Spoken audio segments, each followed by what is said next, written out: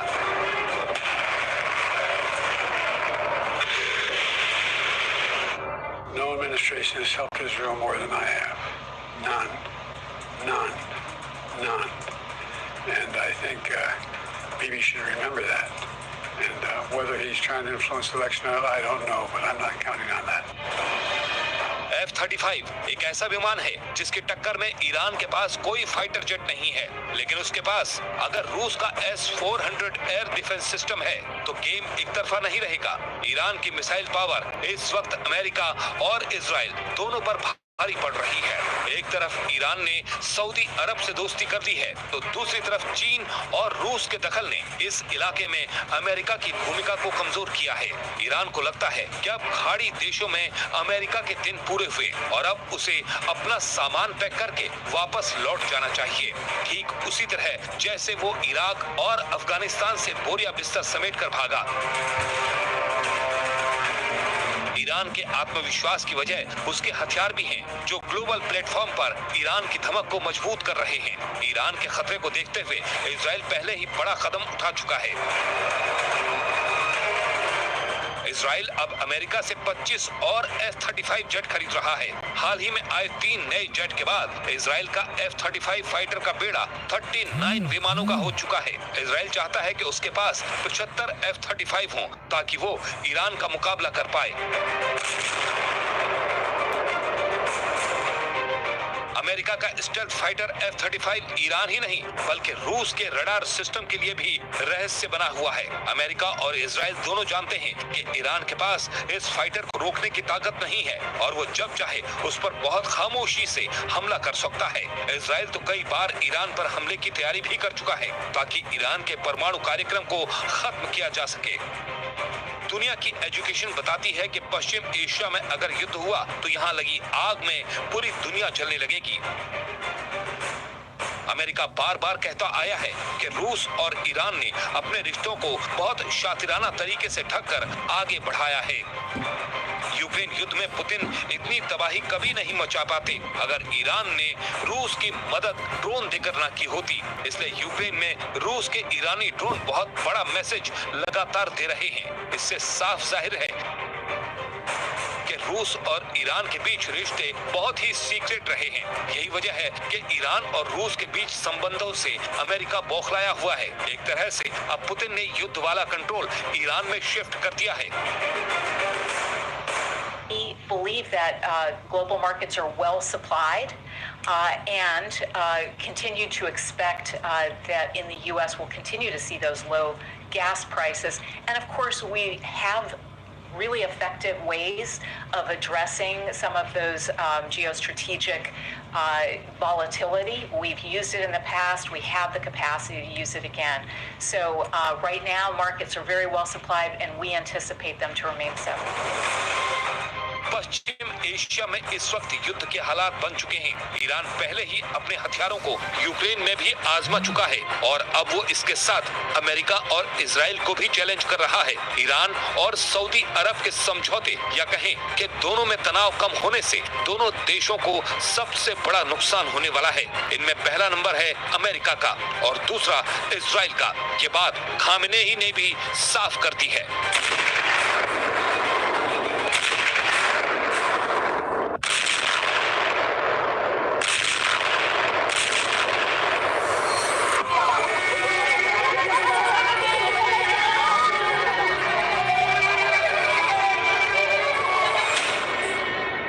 इन धमाकों और इन हमलों के बीच इजराइल से आई वो खबर देखिए जिसने नेतन्याहू के पैरों तले जमीन खिसका दी है। ये खबर टाइम्स ऑफ इजराइल ने भी छापी है। ये खबर जेरूशलम पोस्ट ने भी छापी है। इजराइल के दो बड़े अखबारों में छपी खबर का मतलब समझिए। इसके मायने ये है कि नेतन्याहू के गोदाम में एयर डिफेंस मिसाइल खत्म हो चुकी है। अब इजराइल हिजबुल्लाह के रॉकेट कैसे रोकेगा? अब इजराइल ईरान की बैलिस्टिक मिसाइलों से खुद को कैसे बचाएगा?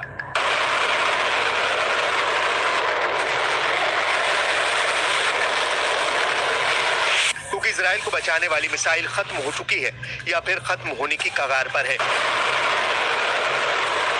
7 अक्टूबर 2023 के बाद से इजराइल गाजा से फायर किए जा रहे रॉकेट रोक रोक कर थक चुका है। यही हाल उत्तर वाले फ्रंट पर है, जहां लेबनान से हिजबुल्लाह रोज रॉकेट फायर करता है और इजराइल को अपना आयरन डोम 24 घंटे एक्टिव रखना पड़ता है।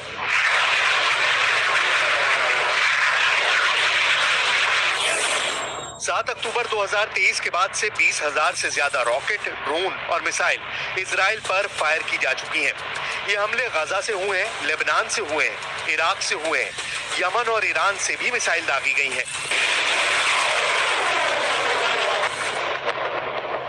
इनमें 13 अप्रैल और 1 अक्टूबर को ईरान से हुए मिसाइल अटैक भी शामिल है, जब इजराइल के एयर डिफेंस और मिसाइल डिफेंस का सबसे बड़ा टेस्ट हुआ और नेतन्याहू को लगा बड़ा झटका, क्योंकि इजराइल का डिफेंस सिस्टम पूरी तरह कामयाब नहीं हुआ या कहें कि फेल हो गया। पूरी दुनिया ने देखा कि ईरान की मिसाइलें कैसे इजराइल के नेवतिम एयरबेस पर जाकर टकराई। अब ईरान की मिसाइलों को रोकने के लिए इजराइल को अमेरिका से THAAD यानी terminal high altitude air defence missile system तो मिल रहा है, लेकिन छोटे रॉकेट, क्रूज मिसाइल और ड्रोन से इजराइल खुद को कैसे बचाएगा, ये बड़ा सवाल है।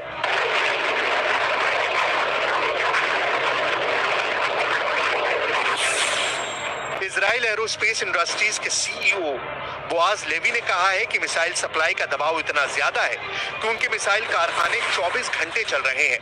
हफ्ते के 7 दिन मिसाइल बनाने वाली फैक्ट्री चालू है। ये युद्ध का ऐसा वक्त है जब नेतन्याहू बैकफुट पर नहीं रह सकते। इस वक्त वो पीछे हटे तो इजराइल की करारी हार मानी जाएगी।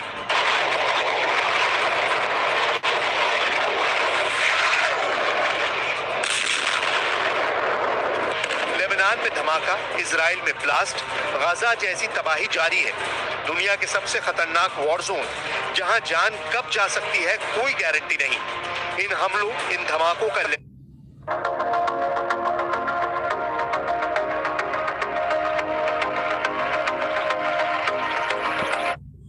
तरफ उठ रहे हैं। 4 कंधों पर लाशें ढो रहे हैं इजराइल और लेबनान। आंसू बहाने वालों की कोई कमी नहीं। ताबूतों में लगी तस्वीर बता रही है कि मरने वाले कौन थे। ये मजमा बता रहा है कि इजराइल से लेकर लेबनान तक जब मौत होती है तो लोग गम में डूब जाते हैं। जमीन के 4 फीट अंदर दफनाकर ये अब अगले हमले के लिए तैयार है। दोनों तरफ आंसू भी है, गुस्सा भी है। इजराइल पर अभी और रॉकेट बरसेंगे। हाइफा से लेकर तेल अवीव तक हिजबुल्लाह के टारगेट बहुत ज्यादा हैं। बेरूत में भी आज बम गिरा, कल भी गिरेगा, परसों भी यही हाल रहेगा। ये नेतन्याहू का वादा है। इजराइल ने 24 घंटों के अंदर लेबनान के अंदर 200 टारगेट्स पर बम गिराया है। इजराइल के टारगेट पर अब दक्षिण बेरूत ही नहीं बल्कि पूरा लेबनान आ चुका है।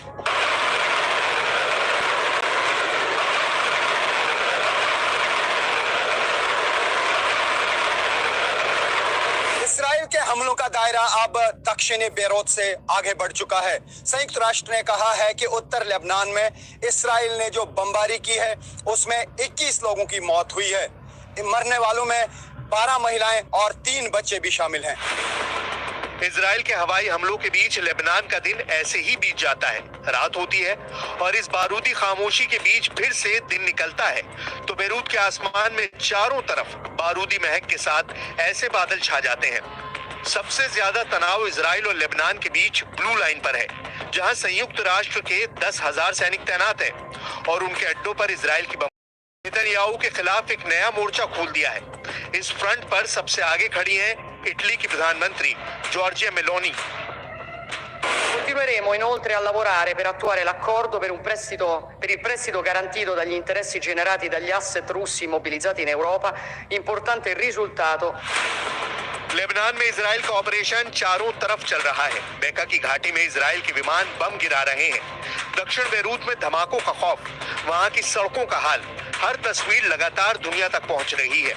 दक्षिण लेबनान में इजराइल का ग्राउंड ऑपरेशन कहां तक पहुंचा है, इस पर नेतन्याहू भी बढ़ चढ़कर कोई दावा नहीं कर रहे। By decapitating the leadership, it is going to reduce the pressure. I don't think so. It all depends on what Iran does.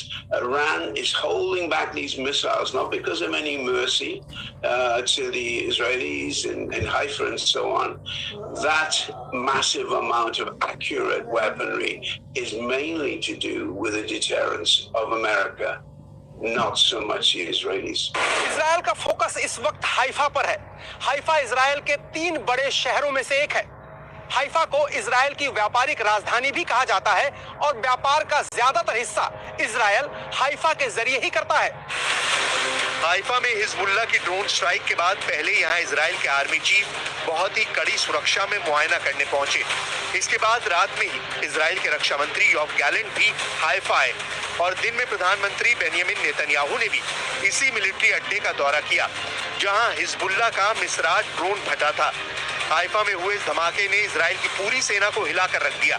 Netanyahu ने नसरल्लाह के मरने पर जो वादा किया था, एक बार फिर वही बात उन्होंने दोहराई। אנחנו נמשיך להכות בחיזבאללה ללא רחם, בכל חלקי לבנון, גם בביירות. लेबनान और गाजा में तबाही मचाने वाले बम इजराइल के पास कम नहीं है। ये सप्लाई चेन अमेरिका से चल रही है, इसलिए नेतन्याहू की टेंशन सबसे ज्यादा एयर डिफेंस मिसाइल की है, क्योंकि ये ऐसा कवच है जो एक बार गायब हुआ तो इजराइल को मिट्टी में मिलाने में ईरान कोई गुंजाइश नहीं छोड़ेगा।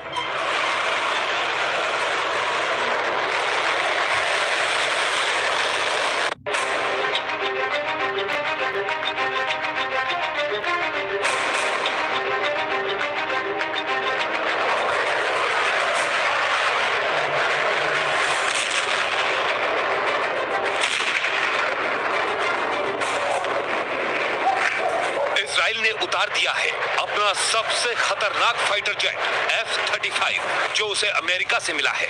इसका मुकाबला करने के लिए दावा किया जा रहा है कि ईरान को मिल गया है रूस का S-400 एयर डिफेंस सिस्टम। इसलिए फारस की खाड़ी के ऊपर कुछ अशुभ होने वाला है।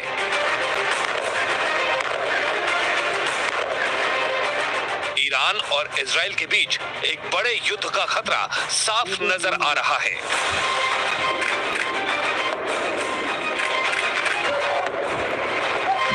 अगर युद्ध हुआ तो F-35 और S-400 इन दोनों की टक्कर जबरदस्त होने वाली है। इस युद्ध में सबसे नए हथियारों के मुकाबले की 100% गारंटी है। साथ में दो सुपर पावर अमेरिका और रूस के हथियारों का ऐसा मुकाबला हो सकता है जो दुनिया ने यूक्रेन की जंग में भी नहीं देखा।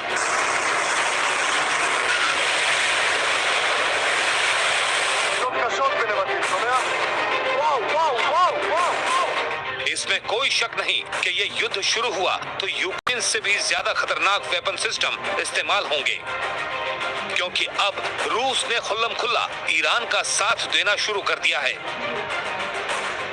लेकिन दूसरी तरफ बाइडेन है और बाइडेन की पूरी कोशिश है कि इजराइल के हथियारों की धार कम ना हो।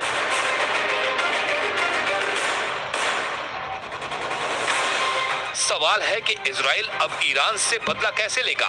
ईरान पर हमला करने के लिए उसके पास टारगेट तो हैं, लेकिन उन पर वार करने के लिए इजराइल के पास सबसे बड़ा हथियार F-35 ही है। दूसरा हथियार इजराइल की जेरिको मिसाइल है जो 11,000 किलोमीटर तक वार कर सकती है।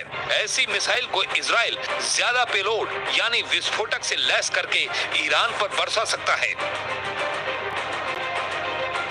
इजराइल के ये दोनों हथियार उसके मजबूत विकल्प हैं, लेकिन इनमें से F-35 को ईरान भेजना बड़ा जोखिम उठाना जैसा है, क्योंकि ईरान भी जानता है कि इजराइल के इस फाइटर जेट को रोकने के लिए उसके पास रूस वाली गारंटी है। अमेरिका और पश्चिमी मीडिया बार बार इस तरफ इशारा कर रहा है कि ईरान को S-400 एयर डिफेंस सिस्टम मिल चुका है, या फिर रूस इसे बहुत ही खुफिया तरीके से ईरान में ऑपरेट कर रहा है।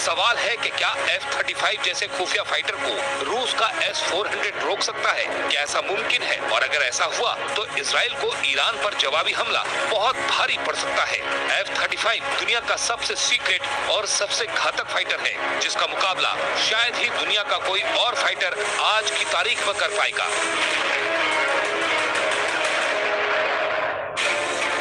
F-35 अमेरिका का स्टेल्थ फाइटर जेट है जो रडार की पकड़ में नहीं आता। यही इसकी सबसे बड़ी खासियत है। ये 5वीं पीढ़ी का फाइटर जेट है। ना ही दुश्मन का विमान इसे देख पाता है, ना ही उसके रडार इसे ट्रैक कर पाते हैं। F-35 की अधिकतम रफ्तार करीब 2000 किलोमीटर प्रति घंटे है। ये 9 टन बम लेकर उड़ सकता है। अगर इजराइल ने इसे लॉन्च किया तो इसके टारगेट पर ईरान के सीक्रेट अड्डे होंगे, तेल के ठिकाने होंगे, ईरान की लीडरशिप होगी।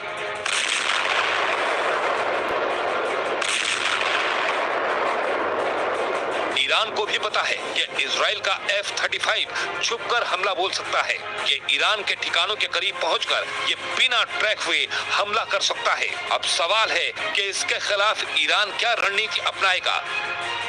तो जवाब है S-400, जो दुनिया का सबसे सटीक एयर डिफेंस सिस्टम माना जाता है, जो स्टेल्थ विमानों को भी गिरा सकता है, ऐसा रूस का दावा है। अगस्त में ईरान आए रूस की सुरक्षा परिषद के सचिव सरगेई शोइगु से ईरान ने यही डिमांड रखी थी। ईरान ने रूस से S-400 मांगा था और तभी से ये कयास लगाए जा रहे हैं कि ईरान को S-400 मिल चुका है। ईरान की मांग को लेकर शोइगु ने साफ कहा था कि हम हर क्षेत्र में ईरान से सहयोग बढ़ाने के लिए तैयार हैं। अब समझ लीजिए कि S-400 को लेकर पुतिन ने क्या फैसला लिया होगा। इस तरह की भी रिपोर्ट आई है कि ईरान में S-400 को ऑपरेट रूस के ही टेक्नीशियन और इंजीनियर कर रहे हैं, क्योंकि इतनी जल्दी ईरान की फोर्स इस सिस्टम को बेहतर तरीके से नहीं चला पाएगी। S-400 दुनिया का शक्तिशाली एयर डिफेंस सिस्टम माना जाता है। इसकी रेंज 400 किलोमीटर से ज्यादा है। ये स्टेल्थ विमान को आराम से ट्रैक कर सकता है। ये क्रूज और कम दूरी की बैलिस्टिक मिसाइल को भी गिरा सकता है। इसे F-35 का सबसे बड़ा दुश्मन माना जाता है और यही इजराइल के लिए सबसे बड़ा खतरा है।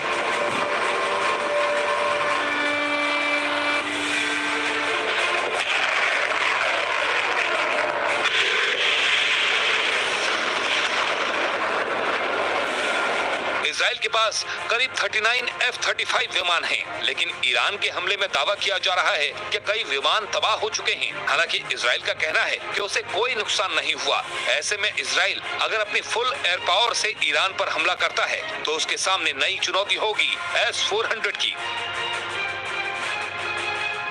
इसलिए अगर युद्ध हुआ तो F-35 और S-400 इन दोनों की टक्कर जबरदस्त होने वाली है। ये न सिर्फ ईरान और इजराइल की टक्कर होगी, बल्कि दुनिया की दो बड़ी पावर अमेरिका और रूस के सबसे बेहतरीन हथियारों का भी मुकाबला होगा। ऐसी लड़ाई जो दुनिया ने यूक्रेन की जंग में भी नहीं देखी है। दुश्मन मिल्लत ईरान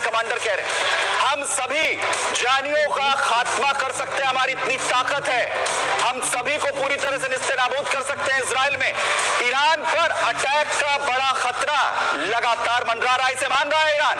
वही इजराइल घातक हमले के लिए पूरी तरह से तैयार बैठा हुआ है। इजराइल कभी भी अटैक कर सकता है, ईरान पर कभी भी जवाबी हमला किया जा सकता है। जो हमला इजराइल पर किया गया था उसका जवाब मिल सकता है, और ऐसे में ईरान अब इजराइल को धमकी दे रहा है, उसे दबाने की कोशिश यहां पर कर रहा है। भाई ईरान की इजराइल को धमकी से अब सवाल भी उठ रहे हैं। सवाल कहीं कि क्या ईरान की धमकी उसे हमले से बचा पाएगी? क्या ये स्ट्रैटेजी जो ईरान अपना रहा है, क्या इजराइल अपना इरादा इसके बाद बदल देगा? क्या हमले की स्ट्रैटेजी को खत्म कर देगा? क्या इजराइल अटैक नहीं करेगा? क्या अटैक जो है वो ईरान पर इजराइल की तरफ से नहीं किया जाएगा? क्या इस स्ट्रैटेजी में कोई बदलाव भी अब इजराइल की तरफ से किया जा सकता है? ये वो सवाल हैं जो अब पूरी दुनिया कहीं ना कहीं जानना चाह रही है कि आखिर क्या इसके जरिए एक स्ट्रैटेजी अपनाने की कोशिश यहां पर हो रही है। आखिर इस हमले से, इस धमकी से क्या ईरान बच सकता है? लगातार जो इजराइल को दबाने की कोशिश हो रही है, सुनिए जरा।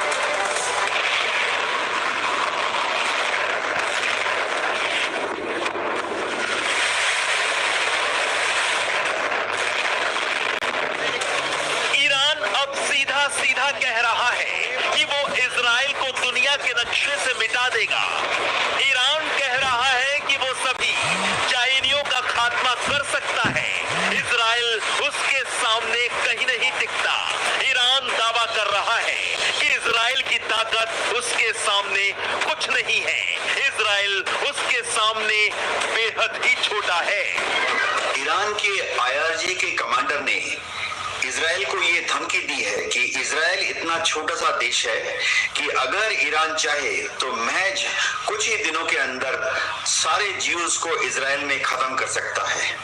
ये शायद IRG के कमांडर का एक आवेश में या जोश में आया हुआ बयान लग रहा है, क्योंकि ईरान की आर्मी, नेवी, एयरफोर्स बहुत ही छोटी है, नॉन इफेक्टिव है और किसी भी तरह से इजराइल का बाल भी बांका नहीं कर सकती। ईरान की सेना के commander in chief general Ali पदावी का ये दर्द उस वक्त फूटा जब ईरानी फौज के जनरल अब्बास नीलपोरशान का तेहरान में अंतिम संस्कार हो रहा था। इस दौरान ईरान ने इजराइल पर अपनी भड़ास निकाल दी। दरअसल जनरल अब्बास नीलपोरशान बेरूत में इजराइल के हमले में हिजबुल्लाह चीफ नसरल्लाह के साथ मारे गए थे। यानी अपने जनरल की मौत से ईरानी फौज के कमांडर इतने बौखलाए हैं कि इजराइल को खत्म करने की सीधे धमकी दे रहे हैं। ईरान के पास कुछ इंटरकॉन्टिनेंटल बैलिस्टिक मिसाइल या कुछ इंटरमीडिएट रेंज बैलिस्टिक मिसाइल हैं जो कि इजराइल तक पहुंच सकते हैं, लेकिन इनमें ना तो एक्यूरेसी है और उनके जो वॉरहेड हैं बहुत छोटे होते हैं, 100 किलो या 250 किलो के, उससे इजराइल को कोई क्षति भी नहीं पहुंचती है। तो ऐसी हालत में अगर IRG का कमांडर ये दावा करता है कि वह इजराइल के ज्यूज को धूल में मिटा देंगे, तो ये दिखाता है कि उनकी मानसिक सोच फौजी तौर पर from military point of view से सही नहीं है। लेबनान की राजधानी बेरूत में मारे गए अपने सीनियर आर्मी कमांडर नील परुशान की हत्या से ईरान अभी तक बौखलाया हुआ है। जहां ईरान एक तरफ इजराइल के पलटवार से डर के साए में जी रहा है, तो दूसरी तरफ हमले से बचने के लिए इजराइल को डराने की कोशिश भी कर रहा है। लेकिन इजराइल पर मिसाइल अटैक के बाद से ईरान को खतरा है कि इजराइल बदला जरूर लेगा। ईरान अभी तक इजराइल के अटैक प्लान से वाकिफ नहीं है। कहां, कैसे और कब इजराइल उस पर वार करेगा, ईरान बस इसकी कल्पना भर कर रहा है। Bureau report, Republic Bharat.